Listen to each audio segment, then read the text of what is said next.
ये क्वेश्चन जो है 1 नंबर क्वेश्चन बोर्ड में यही क्वेश्चन रहेगा, ऐसा ही क्वेश्चन रहेगा, श्योर रहिए इसके लिए। इंटीग्रेशन से जिस टाइप का क्वेश्चन आ रहा है वहां पर सेम टाइप लड़ेगा ही लड़ेगा, इसलिए आप लोग इसका प्रैक्टिस 2-3 बार कर लीजिए। जैक का मॉडल सेट में ऑब्जेक्टिव है 30 ऑब्जेक्टिव क्वेश्चन है, 30 मार्क्स का, 2 मार्क्स का 6 क्वेश्चन है, 3 मार्क्स का भी 6 क्वेश्चन है एंड 5 मार्क्स का 4 क्वेश्चन है।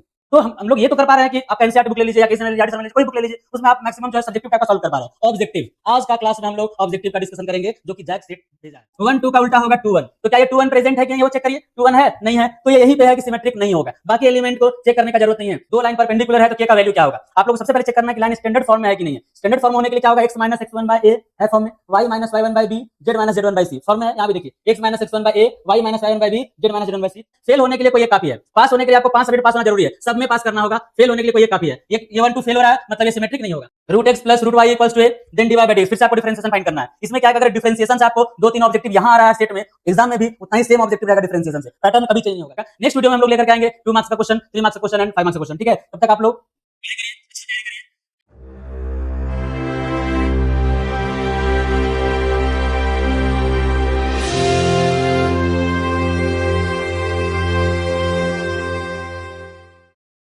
तो आप लोग का बोर्ड एग्जाम आने वाला है, आप लोग बहुत टेंशन में चल रहे हैं एग्जाम का तैयारी को लेकर के, क्या करें कैसे करें कहाँ से पढ़ें, कौन सा कुछ चैप्टर से आएगा कितना आएगा, ये सब आप लोग को मैक्सिमम हम आप लोग क्लास में बता चुके हैं। 5 मार्क्स का इंपॉर्टेंट क्वेश्चन कहाँ से आता है, कौन कौन से एक्सरसाइज से आता है, किस टाइप का क्वेश्चन आता है, ये सारा आप लोग को बताया हुआ है। 3 मार्क्स का, 2 मार्क्स का, 1 मार्क्स का, ये सब आप लोग को तो बता ही दिए हैं। पार्ट 1 टेस्ट, पार्ट 2 टेस्ट आप लोग दे चुके हैं। ये दोनों टेस्ट में आप लोगों के साथ क्या हुआ कि आप अलग अलग दिए, एक बुक का अलग, दूसरा बुक का अलग। अब जो नेक्स्ट टेस्ट आने वाला है वो आप लोग का फुल टेस्ट है। जैसा एग्जाम में पैटर्न है सेम पैटर्न का क्वेश्चन आपको टेस्ट में मिल जाएगा, सेम टाइप का, किससे कितना आता है, कौन सा चैप्टर से कितना आता है, ऑब्जेक्टिव कितना आता है, 2 मार्क्स का, 3 मार्क्स का या 5 मार्क्स कहाँ से आता है, सेम पैटर्न रहेगा। अब वो पैटर्न फॉलो आप लोग करिएगा ही। एक बार आप एग्जाम यहाँ पर दे लेंगे, उसके बाद आप फाइनल एग्जाम देने के लिए जाएंगे तो आपको लगेगा ही नहीं कि एग्जाम दे रहे हैं, लगेगा कि प्रभाकर का टेस्ट दे रहे हैं। तो इसलिए टेस्ट जरूर ज्वाइन करिएगा। ऐसे आप लोग दे ही रहे हैं, मैक्सिमम लोग टेस्ट दे रहे हैं, बहुत अच्छा करें, आप लोग को रिजल्ट भी मिल रहा है और रिजल्ट से अपने आप को कैलकुलेट कर पा रहे हैं कि हम कितना कर पा कितना मेरा मार्क्स आ रहा है। अब हम लोग क्या करेंगे, आज के जो है जैक मॉडल सेट निकाला है, आप लोग को पता होगा पहले 5 सेट निकालता था बट इस बार 1 सेट ही निकाला है। जैक का मॉडल सेट में ऑब्जेक्टिव है 30 ऑब्जेक्टिव क्वेश्चन है, 30 मार्क्स का, 2 मार्क्स का 6 क्वेश्चन है, 3 मार्क्स का भी 6 क्वेश्चन है एंड 5 मार्क्स का 4 क्वेश्चन है। तो हम लोग ये तो कर पा रहे हैं कि आपका एनसीईआरटी बुक ले लीजिए या किसी ने लीजिए, सर में लीजिए, कोई बुक ले लीजिए, उसमें आप मैक्सिमम जो है सब्जेक्टिव टाइप का सॉल्व कर पा रहे हैं। ऑब्जेक्टिव आज का क्लास में हम लोग ऑब्जेक्टिव का डिस्कशन करेंगे जो कि जैक सेट भेजा है। अब देखिए, अब सोचेंगे क्या ये सेट एक्चुअल में आ जाएगा डायरेक्ट, मे बी कि डायरेक्ट क्वेश्चन ना है, ऐसे कुछ क्वेश्चन तो आता ही है सेट वाला, लेकिन डायरेक्ट क्वेश्चन नहीं आएगा, लेकिन टाइप तो कंफर्म आएगा। जैसे आपका फर्स्ट क्वेश्चन इसमें रहेगा, सपोज दैट कि आपको चेक करना है कि रिफ्लेक्सिव है, सिमेट्रिक है या ट्रांजिटिव है, तो वहां पर भी वो सेम क्वेश्चन आएगा, बस डिफरेंस ये रहेगा कि डिजिट अलग अलग रहेगा। अगर यहाँ आपको 1 1 ऑन 2 से क्वेश्चन पूछ रहा है, वहां भी 1 1 ऑन 2 आएगा, डिजिट अलग रहेगा। बात समझ रहे हैं, मतलब ऑब्जेक्टिव टाइप जो आज हम बताने वाले हैं वो टाइप सेम आपका बोर्ड में आ जाएगा, डिजिट चेंज रहेगा लेकिन कॉन्सेप्ट में कोई डिफरेंस नहीं रहेगा। प्लस में जो चैप्टर से यहाँ पूछ रहा है ऑब्जेक्टिव वहां पर भी पूछेगा, तो ध्यान से देखिए और ये वीडियो में बने रहिए। इसके पहले हम फिजिक्स का एक सेट का डिस्कशन किए आप लोग को, तो आप लोग यहाँ पर जो आई बटन है जो आपको दिख रहा है स्क्रीन में, उसके थ्रू जाकर के आप फिजिक्स का देख सकते हैं। अगर नहीं देखे होंगे तो ऐसे हमको लगता है कि आप देख ही लिए होंगे। आज यहाँ सेट स्टार्ट कर रहे हैं, सेट में चलेंगे। इसके बाद आने वाला क्लास में और भी हम लोग जब तक एग्जाम ना बने रहिएगा, मैक्सिमम चैप्टर्स का हम वीडियो बना बना करके आपको अपलोड कर देंगे, आप लोग देख लीजिएगा। तो स्टार्ट करते हैं आज का, है ना। ये मॉडल सेट स्टार्ट करते हैं। देखिए ये दिया हुआ है कि यहाँ 3 आवर का होगा आपका एग्जाम, 80 मार्क्स का होगा, आप लोग जानते भी है। और कौन कौन कितना आएगा ये भी आप लोग को बता दिए कि ऑब्जेक्टिव 30 है, 2 मार्क्स का 6 क्वेश्चन है, 3 मार्क्स का भी 6 क्वेश्चन है और 5 मार्क्स का 4 क्वेश्चन है। कौन सा क्वेश्चन कहां से आएगा ये बहुत अच्छी तरह से आप लोग को हम डिस्कशन कर दिए हैं क्लास में। अगर क्लास में आप ध्यान दे करके पढ़े होंगे तो आपको पता चल गया होगा। 5 मार्क्स का अलग से आप लोग का तैयारी करवा दिए हैं, ध्यान दिए होंगे तब, पता नहीं कितना ध्यान दिए हैं। देखिए क्वेश्चन नंबर 1 में आते हैं। ये क्वेश्चन जो है 1 नंबर पर क्वेश्चन, बोर्ड में यही क्वेश्चन रहेगा, ऐसा ही क्वेश्चन रहेगा, श्योर रहिए इसके लिए, ठीक है। Relation R on set 1 2 3 is given by R, दिया हुआ है आपका 1 1 2 2 1 2 3 3 2 3, ठीक है। Then the relation R is, relation R क्या होगा, रिलेशन का टाइप आप पढ़े हैं, रिफ्लेक्सिव, सिमेट्रिक एंड ट्रांजिटिव। तो उसके लिए कंडीशन क्या क्या है, 1 2 3 है, 1 2 3, तो 1 1 होना चाहिए, है ना। उसके बाद 2 है तो 2 2 होना चाहिए, 3 3 होना चाहिए रिफ्लेक्सिव होने के लिए। तो क्या ये 1 1 2 2 3 3 आपके रिलेशन में है कि नहीं है, चेक करिए। 1 1 है, 2 2 है, 3 3 है, इसका मतलब ये रिलेशन जो है आपका रिफ्लेक्सिव है। सिमेट्रिक में आते हैं। सिमेट्रिक के लिए क्या है कि जो भी आपका रिलेशन में कोई भी अगर टर्म दिया हुआ है उसका उल्टा प्रेजेंट होना चाहिए। जैसे आप देखिए सेम सेम का उल्टा ढूंढने का आपको जरूरत नहीं है, डिफरेंट डिफरेंट का उल्टा ढूंढिए। यहाँ पे 1 2 है, 1 2 एक है एलिमेंट रिलेशन में ऐसा है, ये 1 2 का उल्टा क्या, 1 2 का उल्टा क्या होगा, 1 2 का उल्टा होगा 2 1। तो क्या ये 2 1 प्रेजेंट है कि नहीं, वो चेक करिए। 2 1 है, नहीं है, तो ये यहीं पे है कि सिमेट्रिक नहीं होगा। बाकी एलिमेंट को चेक करने का जरूरत नहीं है, क्योंकि फेल हो रहा है, सिमेट्रिक नहीं है। फेल होने के लिए कोई एक काफी है, पास होने के लिए आपको 5 सब्जेक्ट पास होना जरूरी है, सब में पास करना होगा। फेल होने के लिए कोई एक काफी है, ये 1 2 फेल हो रहा है मतलब ये सिमेट्रिक नहीं होगा। अब ट्रांजिटिव का चेक करिए। ट्रांजिटिव सबसे इंपॉर्टेंट है, जो आप लोग को फंसाता है।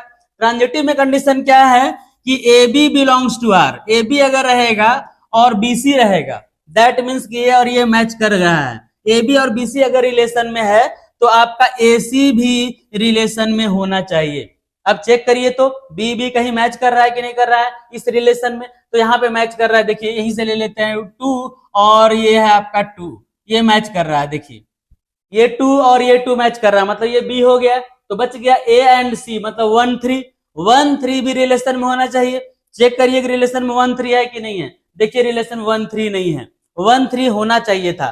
ठीक है, अगर आपका 1 2 प्रेजेंट है, 2 3 प्रेजेंट है, देन 1 3 प्रेजेंट होना चाहिए, तब रिलेशन जो है आपका ट्रांजिटिव होता। लेकिन यहाँ पर 1 3 प्रेजेंट नहीं है, मतलब रिलेशन ट्रांजिटिव नहीं है, तो रिफ्लेक्सिव हुआ, रिफ्लेक्सिव हो गया ये, है ना, बट नॉट सिमेट्रिक, सिमेट्रिक नहीं हुआ और ट्रांजिटिव भी नहीं हुआ, और नॉट ट्रांजिटिव, ट्रांजिटिव भी आपका नहीं हो रहा है। इसका मतलब यह है कि ये सिर्फ रिफ्लेक्सिव होगा, ये रिलेशन सिर्फ क्या होगा, रिफ्लेक्सिव होगा। एक क्वेश्चन कंफर्म रिलेशन से ऐसा ऑब्जेक्टिव रहेगा ही रहेगा, और वही क्वेश्चन नंबर 1 में रहेगा।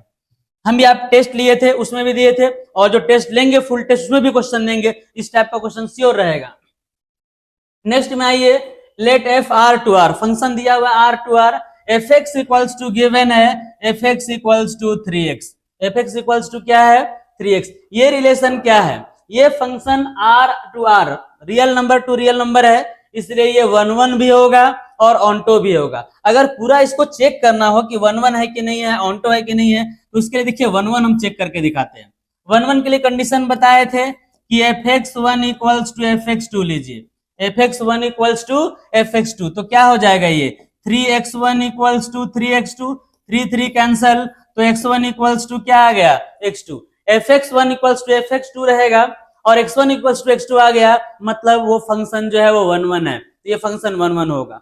ऑन्टो तो होगा, ऑन्टो होगा, क्यों होगा, देखिए ये fx इक्वल्स टू 3x है, इसका रेंज होगा रियल नंबर, इसका रेंज क्या होगा रियल नंबर। कोई भी नंबर आप पुट करिएगा आंसर में कोई भी नंबर आएगा, ये कभी अनडिफाइंड नहीं होगा। ठीक है, इसका मतलब यह है कि 1 1 भी हो रहा है, तो ये रेंज हो गया रियल नंबर, और इसका कोडोमेन देखिए यहाँ पे लिखा हुआ है, ये कोडोमेन भी रियल नंबर है। तो रेंज इक्वल्स टू कोडोमेन अगर होता है देन उसको हम लोग क्या बोलते हैं कि वो जो है वो ऑन्टो है। रेंज इक्वल टू क्या होना चाहिए, कोडोमेन, समझ गए। तो ये 1 1 भी होगा, ऑन्टो भी होगा, ये हो गया आपका answer, f is 1 1 and onto. Clear है। नेक्स्ट क्वेश्चन में आइए, नेक्स्ट में देखिए f x equals to x square plus x plus 7 then f f 0 is equal to, ऐसा क्वेश्चन आपको क्लास में हम लोग प्रैक्टिस भी हम करवाए थे। ठीक है, एफ एक्स गिवन है x square plus x plus 7, ये है आपका f x equals to x square plus x plus 7। Find करना f o f, function of function, तो आप ले लीजिए f o f x, f o f x को बोलते हैं क्या, एफ ऑफ एफ एक्स। कैसे फाइंड करते हैं आप एफ ऑफ एफ एक्स, जहां जहां पे एक्स है वहां पे आप एफ एक्स पुट कर दीजिए, जहां जहां पे एक्स है वहां पे एफ एक्स पुट करिए। तो एक्स के प्लेस से पुट करिएगा एफ एक्स, तो ये एफ एक्स का होल स्क्वायर हो जाएगा। यहाँ एक्स के प्लेस से पुट करेंगे एफ एक्स, तो ये एफ एक्स हो जाएगा, और प्लस क्या हो गया 7। क्या किया, समझ में आ गया। अब आपको क्या करना है कि एफ एक्स का वैल्यू भी आप पुट कर दीजिए वापस। तो एफ एक्स का वैल्यू क्या है, देखिए f x x square plus x plus 7 इसका होल स्क्वायर हो जाएगा, और फिर x square plus x plus 7 और प्लस में यहां पर क्या है 7 है। ये हुआ आपका एफ ओ एफ एक्स। इसको और आगे आप सॉल्व कर सकते हैं, बट मत करिए क्योंकि ऑब्जेक्टिव है, आपको आंसर से मतलब है, सॉल्व करके दिखाना नहीं है। फाइंड करना है एफ ऑफ एफ जीरो, तो आप जीरो डायरेक्ट पुट कर दीजिए, है ना। ये तो रफ में आपको करना है, वैसे भी f o f zero, x के प्लेस पे जीरो पुट करिए, ये जीरो हो जाएगा, ये जीरो हो जाएगा, 7 है उसका स्क्वायर आएगा, प्लस ये जीरो हो जाएगा, ये जीरो हो जाएगा, फिर यहाँ 7 और प्लस में यहाँ पे 7 है, 7 स्क्वायर 49 और प्लस 7 प्लस 7, आंसर क्या हो जाएगा इसका 63। देखिए ऐड करिएगा तो ये हो गया आपका 63, ऑप्शन देख लीजिए 63। ऐसा क्वेश्चन का प्रैक्टिस क्लास में आप लोगों को करवाए हैं, और वो इसलिए कि आएगा ही बोर्ड एग्जाम में ऐसा क्वेश्चन, एक फंक्शन ऑफ फंक्शन से एफ का question. Principal value of tan inverse -1, बहुत सिंपल है, tan इनवर्स -1, tan का इनवर्स में माइनस अगर हो तो माइनस बाहर निकलता है, फॉर्मूला है, तो माइनस बाहर निकाल दीजिए, तो ये क्या होगा tan इनवर्स 1, और tan इनवर्स 1 का वैल्यू जो होता है ये होता है π/4, तो हो गया -π/4। सिंपल क्वेश्चन है इनवर्स से, ठीक है। नेक्स्ट में आइए, ये मैट्रिक्स है, ये थोड़ा मैट्रिक्स का क्वेश्चन, ये मैट्रिक्स दिख रहा है, ये मैट्रिक्स का है। इक्वलिटी ऑफ मैट्रिक्स, मैट्रिक्स को इक्वल करना है, कर दीजिए, कोई भी किसी का इक्वल होगा। देखिए 2x प्लस वाई किसके इक्वल होगा, 7 के इक्वल होगा। 4x किसके इक्वल होगा, 4x equals to 5y minus 7। 5x minus 7 ये किसके इक्वल होगा, y के इक्वल होगा, और 4x किसके इक्वल होगा, x प्लस 6। इतना आपको लिखना तो है नहीं, ऑब्जेक्टिव सॉल्व कर रहे हैं तो डायरेक्ट इक्वल करिएगा, हम तो सॉल्व करके दिखा रहे हैं आपको। यहीं से आप x फाइंड कर लीजिए, इसको इधर लाइएगा तो क्या हो जाएगा, 3x equals to 6, x equals to क्या आ गया 2, x का वैल्यू 2 आ गया। 2 आप किसी में पुट कर दीजिए और आप y फाइंड कर लीजिए। सपोज दैट 2 आप फर्स्ट में ही पुट कर दे रहे हैं, इसमें पुट कर ले रहे हैं, तो 2 into 2 plus y equals to 7, तो y इक्वल्स टू ये 4 उधर जाएगा, 7 माइनस 4 क्या आ जाएगा 3। x का वैल्यू हो गया 2, y का वैल्यू हो गया 3, चेक कर लीजिए ऑप्शन x2 y3, ये हो गया। आसान सा क्वेश्चन होता है, आप लोग सॉल्व करिएगा, एक बार आप लोग अच्छे से प्रैक्टिस कर लीजिएगा इस सेट का, तो बोर्ड एग्जाम में जो भी क्वेश्चन आएगा ऑब्जेक्टिव बन जाएगा आराम से। If A be the any square matrix, then ये डायरेक्ट जो है प्रॉपर्टी है कि ए अगर स्क्वायर मैट्रिक्स है तो ए प्लस ए डैश जो होता है ये सिमेट्रिक मैट्रिक्स होता है। ये क्या होता है, ए प्लस ए डैश सिमेट्रिक होता है, और ए माइनस ए डैश अगर ले लेंगे तो ये होता है आपका skew symmetric.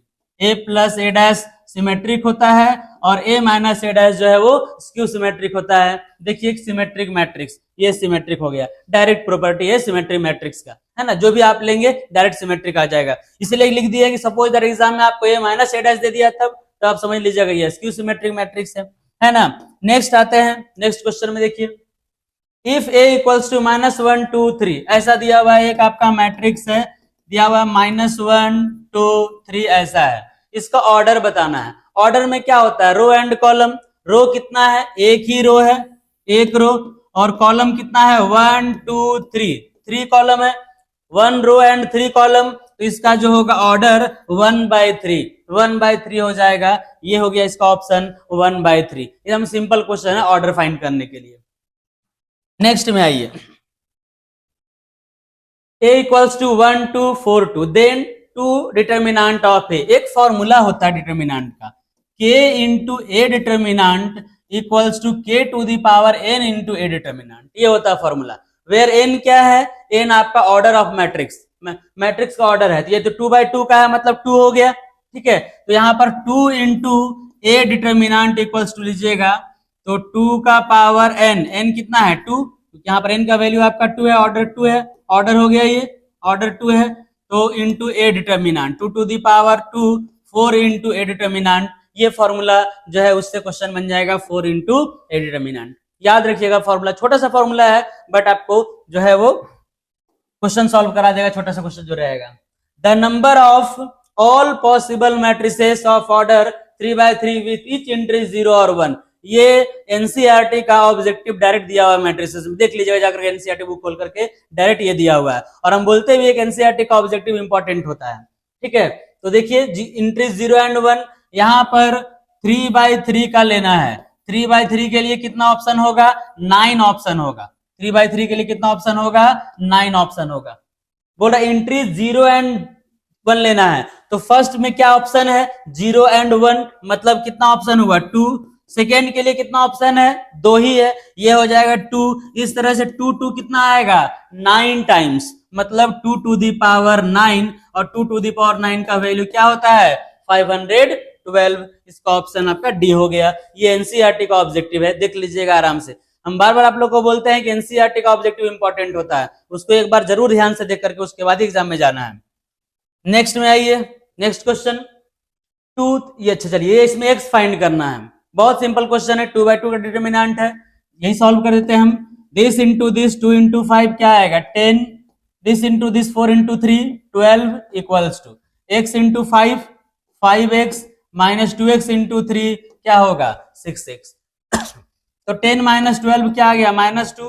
5x minus 6x minus x, तो 2 इक्वल्स टू क्या आ गया? x। x का वैल्यू आपका आ गया 2। देखिए ऑप्शन हो गया x equals to 2। Simple question है, ऐसा टेस्ट में भी हम आप लोग को दिए थे। y equals to x log x, इसको डिफरेंशिएट करना है, डायरेक्ट dy बाई dx आपको फाइंड करना है। डिफरेंशिएट कर दीजिए dy बाई dx, थोड़ा एक्सप्लेन करके ही हम बता रहे हैं। d log of log x, log of log x को डिफरेंशिएट करेंगे किसके रिस्पेक्ट में? log x के रिस्पेक्ट में, चेन रूल। और d log x को डिफरेंशिएट करेंगे किसके रिस्पेक्ट में? x के रिस्पेक्ट में। चेन रूल में क्या होता है? ये ना होता है कि log अपने अंदर वाले आर्ग्यूमेंट के रिस्पेक्ट में डिफरेंशिएट होता है, फिर उसको वापस x के रिस्पेक्ट में करते हैं। तो इसका हो जाएगा log ऑफ log x का 1 by this, 1 by log x, और log x का क्या हो गया? 1 बाई x। तो ऑप्शन हो गया 1 बाई x log x, ये ऑप्शन हो गया। देखिए ऑप्शन ये है सी, 1 by x log x। Normal सा सिंपल सा डिफरेंशिएशन है ये, ऐसा डिफरेंशिएशन तो आप लोग आराम से कर लेंगे। इतना डिफरेंशिएशन क्वेश्चन बनाए हैं।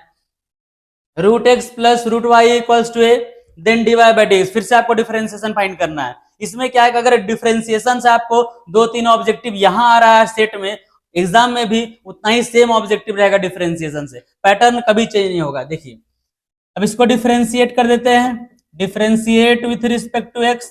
रूट एक्स का डिफरेंशिएशन क्या होता है? 1/2 रूट एक्स बताएं आप लोग को। रूट वाई का क्या होगा? 1/2 रूट वाई, और रूट ए का डिफरेंशिएशन 0, क्योंकि रूट ए कांस्टेंट क्वांटिटी है, कांस्टेंट का डिफरेंशिएशन 0 होता है। एक चीज यहाँ पे छूट गया, y का डिफरेंशिएशन अगर कर रहे हैं तो साथ में आपको लेना है dy बाई dx। तो dy by dx equals to क्या होगा? 0।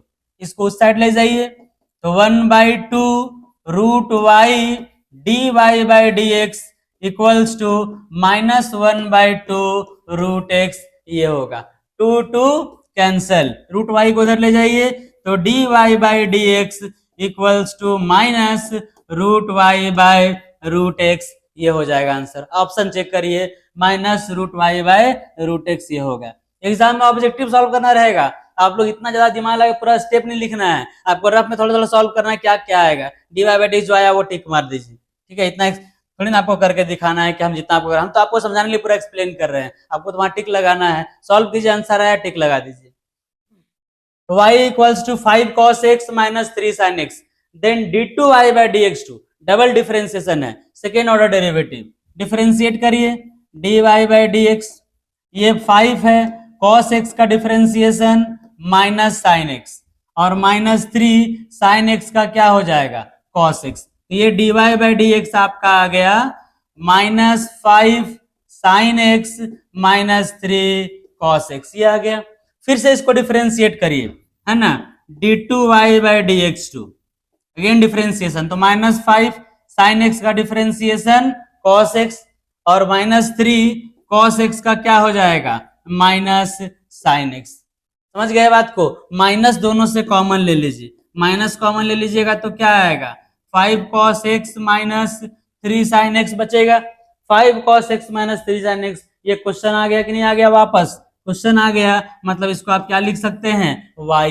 तो डबल डिफरेंशिएशन आ गया -y। देखिए आपका ऑप्शन हो गया -y। बात समझ में आ रहा है? थोड़ा सा ध्यान से सॉल्व करना है आप लोग को। यहाँ तक क्लियर है ना? पेन पेपर लेके बैठ भी सकते हैं और उसको साथ में सॉल्व भी आप कर सकते हैं, कंप्लीट होते चला जाएगा आप लोग का। The rate of change of the area of circle with respect to its radius r at r equals to 5 centimetre. Area of circle क्या होता है? फॉर्मूला तो आप लोग को याद होगा, पाई आर स्क्वायर। आपको फाइंड करना है rate of change in area with respect to radius, मतलब dA by d r find करना है। तो आप इसको डिफरेंशिएट कर दीजिए आर के रिस्पेक्ट में, पाई आर स्क्वायर का 2r सिर्फ हो जाएगा डिफरेंशिएशन। अगर टाइम के रिस्पेक्ट में होता तो D R by D T भी लेते, लेकिन यहाँ आर के रिस्पेक्ट में कर रहे हैं तो आर स्क्वायर का ओनली 2r हो जाएगा। ये हो गया 2 पाई आर, तो 2 पाई और आर का वैल्यू पुट कर दीजिए। आर दिया हुआ कितना है? 5 सेंटीमीटर, तो 10 पाई आ गया। अब यूनिट आप कैसे लिखते हैं? एरिया ऊपर में है, एरिया का यूनिट हो गया सेंटीमीटर स्क्वायर।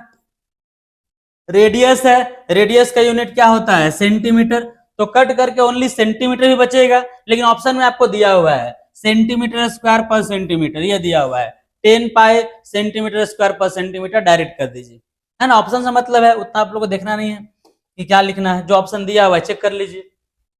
ये थोड़ा अच्छा क्वेश्चन है, dx by e to the power x plus e to the power minus x. Integration से क्वेश्चन आ गया। देखिए इसको इंटीग्रेट करने के लिए क्या करना होगा? dx तो ऊपर में है ही, ये e to the power x है, e to the power minus x को 1 by e to the power x कर दीजिए। e to the power minus x को क्या कर दिए? 1 by e to the power x। फिर से लिख दे रहे हैं यहाँ पे, ये हो जाएगा आपका 1 by e to the power x। Clear है? अब एलसीएम लीजिए, 1 by e to the power x LCM लीजिएगा तो e to the power x का ये होल स्क्वायर आ जाएगा प्लस 1 dx। ये e to the power x ऊपर जाएगा तो e to the power x dx by e to the power x का होल स्क्वायर प्लस 1 आ जाएगा, आएगा ना? अब यहाँ पे क्या करिएगा आप? इसको पुट कर दीजिए z, है ना? डायरेक्ट भी आप लिख सकते हैं, ऑब्जेक्टिव सॉल्व कर रहे हैं, हम फिर भी सॉल्व कर देते हैं। देखिए यहाँ पे कर दीजिए इसको put e to the power x equals to z, differentiate करिएगा तो e to the power x dx equals to क्या आ जाएगा? dz।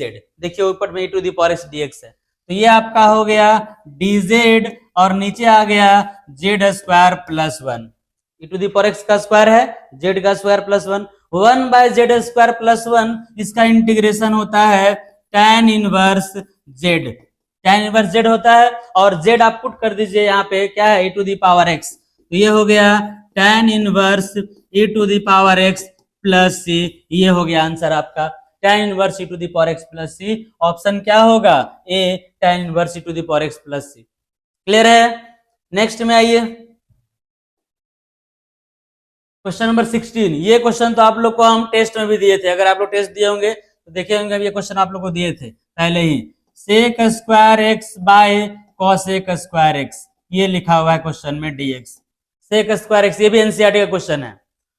सेक स्क्वायर एक्स को लीजिएगा तो क्या होगा? 1 बाय कॉस स्क्वायर एक्स, और कॉसेक स्क्वायर एक्स को लीजिएगा तो क्या होगा? 1 by sine square x dx। होगा ना? साइन स्क्वायर को ऊपर ले जाइए तो ये हो जाएगा आपका साइन स्क्वायर एक्स बाय क्या हो जाएगा? Cos square x dx। Clear है? Sine square by cos square क्या हो जाएगा? tan square x dx। tan square x का इंटीग्रेशन कैसे करते हैं? पहले इसको चेंज करना होगा सेक स्क्वायर एक्स माइनस 1 में, उसके बाद ये इंटीग्रेशन होगा सेक स्क्वायर एक्स का tan x होता है और माइनस 1 का माइनस एक्स प्लस सी, ये हो गया। तो tan x minus x plus c, option number आपका सी हो गया। क्लियर है? समझ रहे हैं बात को? इंटीग्रेशन से लग रहा है बड़ा क्वेश्चन है, बड़ा नहीं है, सॉल्व कीजिएगा आसानी, छोटा सा दिखेगा इधर, इतना थोड़ी ना आपको लोगों को लिख के एक्सप्लेन करना है। sin to the power 7x dx, ये एक प्रॉपर्टी आप लोग को बताए हैं। प्रॉपर्टी क्या बताए हैं कि minus A two plus A F x D x, इसका इंटीग्रेशन 0 होता है कब? जब कंडीशन है कि F x is odd function.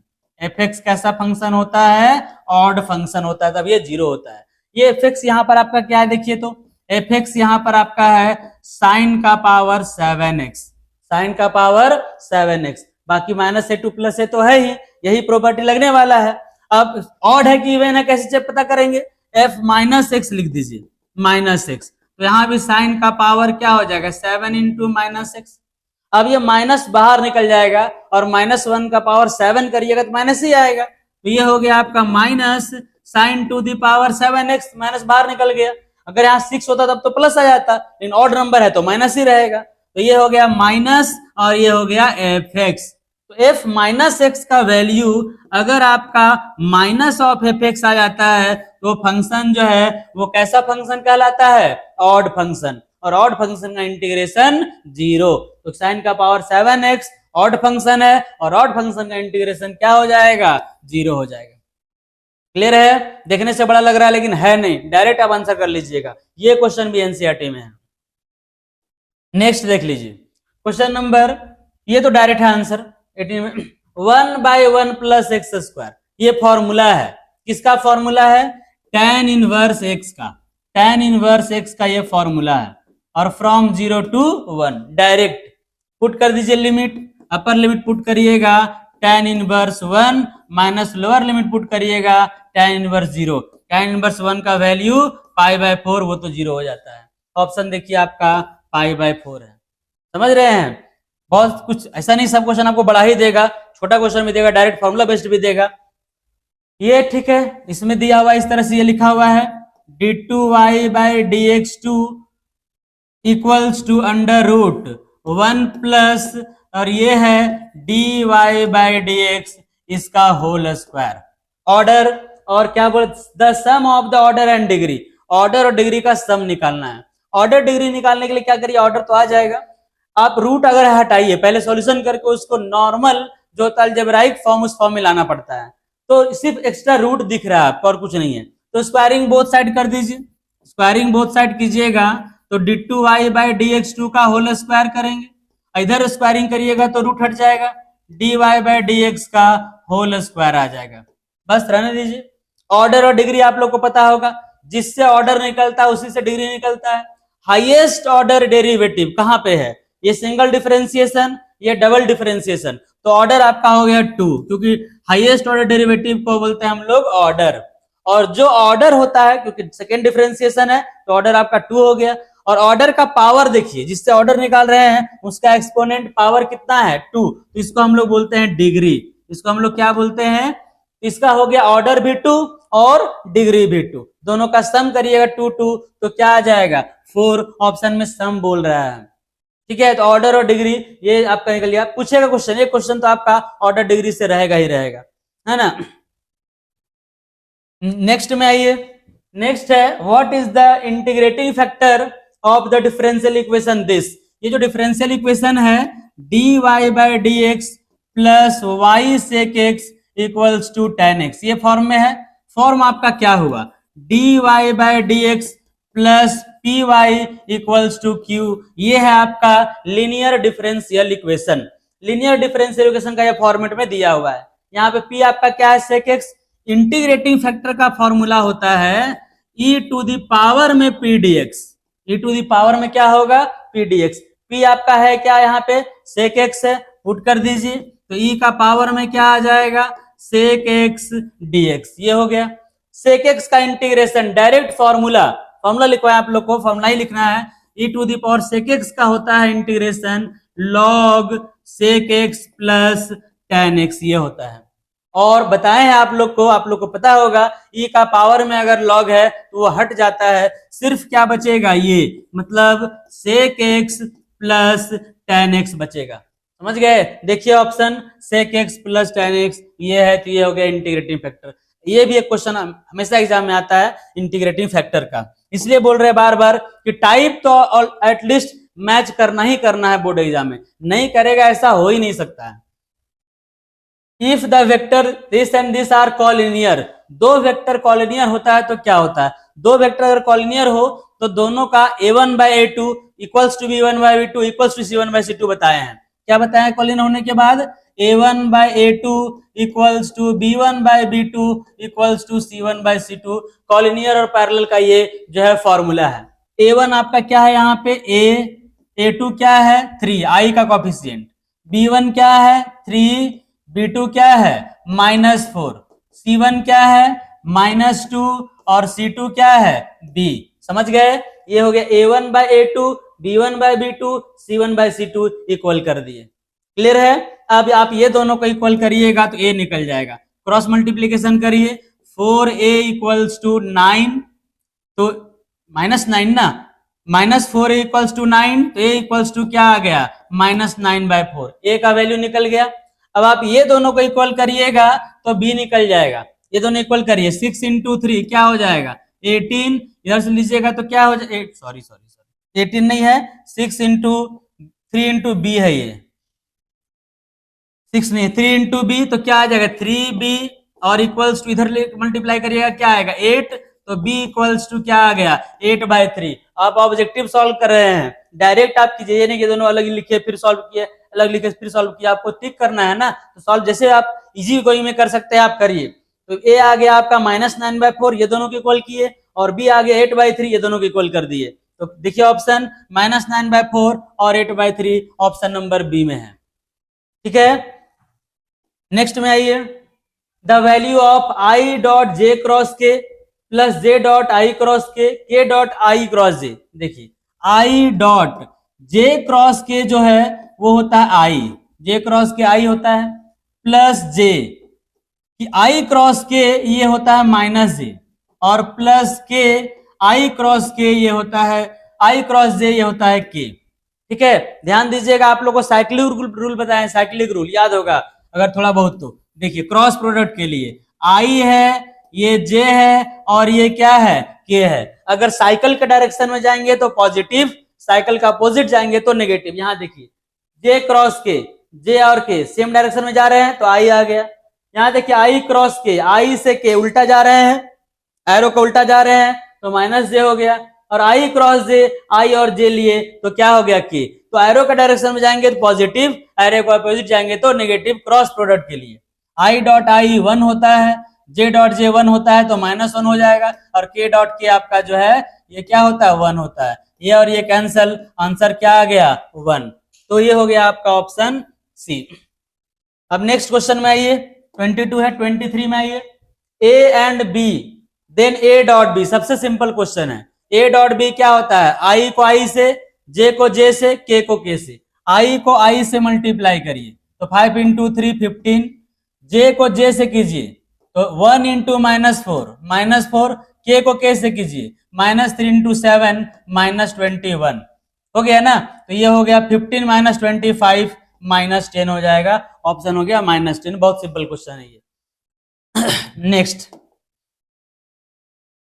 A not equals to 0, B not equals to 0, then A cross B equals to 0, then A cross B 0 तब होगा जब A और B पैरेलल होगा। क्यों? A cross B equals to होता है formula AB sine theta.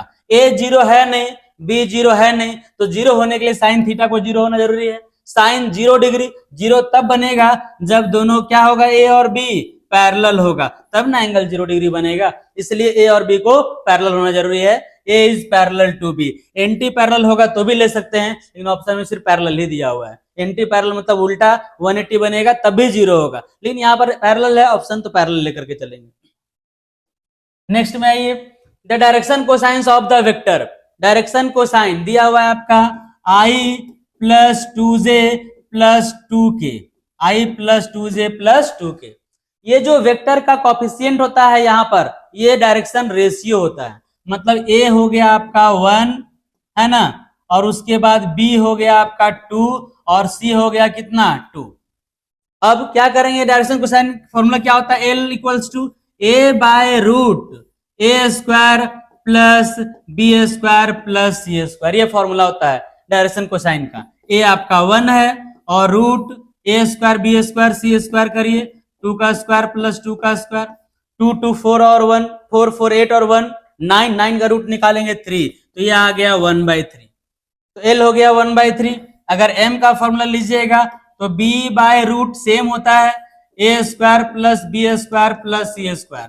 तो B आपका 2 है, इसका वैल्यू सेम आ जाएगा 3 आएगा ना। उसी तरह से N का वैल्यू भी लेंगे C/दिस, तो N का वैल्यू भी क्या आ जाएगा, ये भी आ जाएगा 2/3। तो डायरेक्शन कोसाइन हो गया आपका 1/3, 2/3 एंड 2/3। क्लियर है? तो ये हो गया आपका ऑप्शन डी 1/3, 2/3 एंड 2/3। आसान है ये फॉर्मूला भी आप लोग हमेशा याद रखिएगा, फॉर्मूला बताए हैं आप लोग को। नेक्स्ट में आइए, the vector equation of x axis is, ऐसे डायरेक्ट याद रखिएगा, एक्स एक्सिस का वेक्टर इक्वेशन होता है r equals to lambda i. लेकिन होता कैसे अगर वो जानना है तो देखिए, ये एक्स एक्सिस है, एक्स एक्सिस पास करता है किससे? 0 0 0 से, तो ये हो गया आपका x1 y1 z1। और एक्स एक्सिस का, ये एक्स एक्सिस है और ये वाई एक्सिस है मान लिया जाए, है ना। एक्स एक्सिस का जो डायरेक्शन रेशियो होता है ये होता है 1 0 0, डायरेक्शन रेशियो हो गया ए बी सी, तो ए बी सी 1 0 0 हो गया। तो आर इक्वल्स टू क्या होता है? आर इक्वल्स टू होता है फॉर्मूला ए प्लस लैम्डा बी, होता है ना। ए तो आपका 0 है पूरा, तो पूरा ये 0 हो जाएगा, प्लस लैम्डा बी, बी किससे निकालते हैं? इससे निकालते हैं, तो बी आपका सिर्फ आई बचेगा, तो ये हो गया आपका आई। तो आर इक्वल्स टू क्या हो जाएगा? लैम्डा आई। ठीक है, ये डायरेक्शन रेशियो का वेक्टर होता है और ये पॉइंट का वेक्टर होता है। डायरेक्शन रेशियो का वेक्टर सिर्फ आई आएगा, आई प्लस 0 जे प्लस 0 के, तो सिर्फ आई आया है ना, तो आर इक्वल्स टू क्या आ गया? Lambda i. ये हो गया option c, r equals to lambda i, है ना। ये एक्स एक्सिस का दिया हुआ है, वाई एक्सिस होता है तो लैम्डा जे, जेड एक्सिस होता है तो लैम्डा के, याद रखिएगा तीनों का। एक्स का दिया है तो हो सकता है वाई और जेड एग्जाम में पूछ दे। क्वेश्चन नंबर 27 देखिए, क्वेश्चन नंबर 27 में क्या है ना, the Cartesian equation of the lines then the vector equation of line is. दो ये लाइन जो है, एक लाइन, उसका कार्टेशियन इक्वेशन दिया हुआ है, इसका वेक्टर इक्वेशन फाइंड करना है। एक्स माइनस क्या है? x minus 5/3 equals to y minus 2/2 equals to z minus 4/-8। Cartesian से वेक्टर इक्वेशन कैसे लिखते हैं वो देखिए, ये होता है x1 y1 z1 और ये होता है a b c। ठीक है, ये तो r इक्वल्स टू फॉर्मूला जो होता है वो होता है xi प्लस yj या x1 प्लस z1 के, ये होता है, और प्लस लैम्डा ये होता है आपका ai plus bj plus c के, ये होता है। तो ये देता है x1 y1 z1, x माइनस x1, तो ये हो गया 5/y1 क्या हो गया? 2j, और z माइनस z1 लीजिएगा तो ये प्लस 4 हो जाएगा, प्लस 4 के, और प्लस लैम्डा ये देगा आपको a b c, मतलब 3i प्लस 2j माइनस 8 के, ये हो गया। ऑप्शन चेक कर लीजिए, 5i प्लस 2j प्लस 4 के, 5i प्लस 2j प्लस 4 के, 3i प्लस 2j माइनस 8 के, ऑप्शन ए है ना, ऑप्शन ए है ना, तो इसका ऑप्शन ए आंसर होगा। चेक कर लेते हैं, 5i प्लस 2j प्लस 4 के, तो माइनस 4 के होना चाहिए, सॉरी ये नहीं होगा, माइनस 4 के नहीं है, माइनस 4 के नीचे है, माइनस 4 के, ऑप्शन माइनस 4 के वाला प्लस 4 के लिए है, माइनस 4 गड़बड़ ले ली है यहाँ पर ना, यह है प्लस 4, ये प्लस 4 होगा तो यहाँ पर ये हो जाएगा आपका माइनस 4, ये माइनस 4 देख सकते,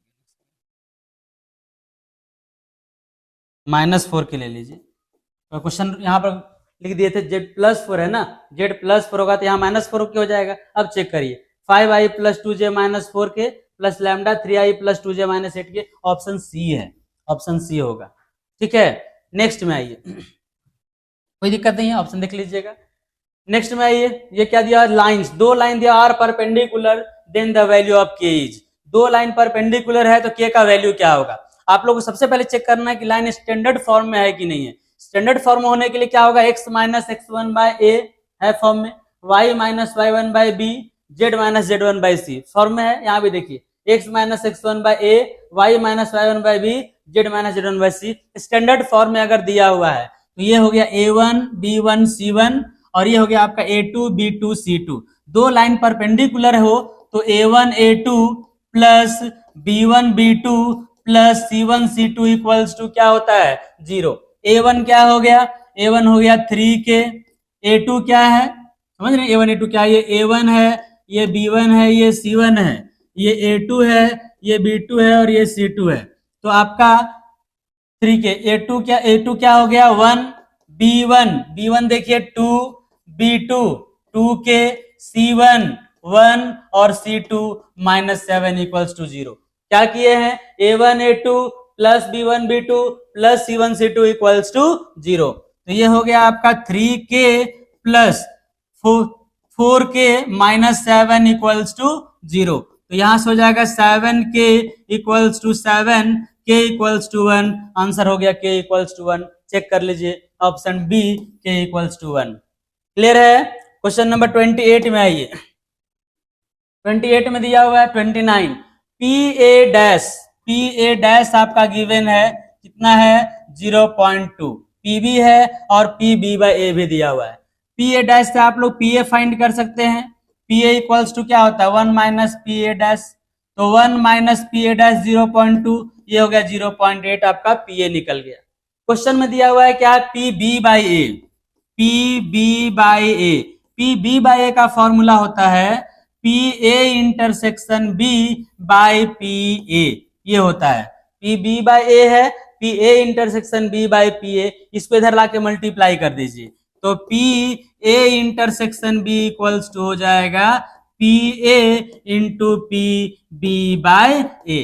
PA कितना है फाइंड किए हम लोग 0.8 और PB बाय A गिवन है, देखिए यहाँ पे 0.4, कितना हो जाएगा ये 0.32, ये आ गया PA इंटरसेक्शन B। इसको फाइंड करना क्यों जरूरी है, क्योंकि आपको फाइंड करना है PA बाय B, और PA बाय B का फॉर्मूला होता है PA intersection B by PB।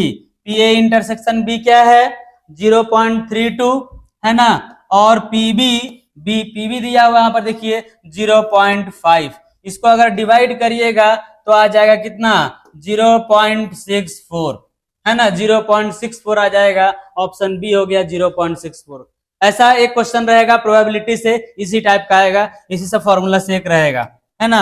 Next question में आइए, if A and B are independent events then which is not true, कौन ट्रू नहीं है, तो कौन ट्रू नहीं, देखिए PA intersection B dash, PA intersection B dash, इसका फॉर्मूला होता है PA minus PA intersection B, ये होता है फॉर्मूला। और यहां पर दिया हुआ देखिए तो PA इंटरसेक्शन B डैश का दे दिया है PA into PB dash, PA into PB dash, तो ये नहीं होता है। विच इज नॉट ट्रू, तो ये ट्रू नहीं है। और बाकी सब formula PA intersection B PA into PB होता है इंडिपेंडेंट के लिए। बाकी PA यूनियन B का भी ये फॉर्मूला है, PA यूनियन B का ये भी फॉर्मूला होता है, प्लस में इंडिपेंडेंट रहेगा। तो यहाँ पर जो ऑप्शन रॉन्ग है, ये ऑप्शन रॉन्ग है बी। बात समझ में आया, तो ये ऑप्शन हो गया आपका बी। ये था आपका ऑब्जेक्टिव का 30 क्वेश्चन जो जैक का मॉडल सेट दिया है। आप लोगों को फिर से हम ये बात रिपीट कर दे रहे हैं कि जितना भी क्वेश्चन दिया हुआ है 30 क्वेश्चन, इस क्वेश्चन को आप लोग 1 बार 2 बार 3 बार प्रैक्टिस कर लीजिएगा, क्योंकि सेम क्वेश्चन अगर नहीं भी रहेगा तो सेम टाइप का क्वेश्चन जो है आपका जरूर आ जाएगा। सेम टाइप का क्वेश्चन एकदम श्योर है कि आएगा ही आएगा। अगर डिफरेंशिएशन जिस टाइप का दे रहा है वहां पे देगा फंक्शन से, रिलेशन से, प्रोबेबिलिटी से, इंटीग्रेशन से, जिस टाइप का क्वेश्चन आ रहा है वहां पर सेम टाइप लड़ेगा ही लड़ेगा। इसलिए आप लोग इसका प्रैक्टिस 2-3 बार कर लीजिएगा। नेक्स्ट वीडियो में हम लोग लेकर के आएंगे 2 मार्क्स का क्वेश्चन, 3 मार्क्स का क्वेश्चन एंड 5 मार्क्स का क्वेश्चन। ठीक है, तब तक आप लोग पढ़ाई करिए, अच्छे से तैयारी करिए।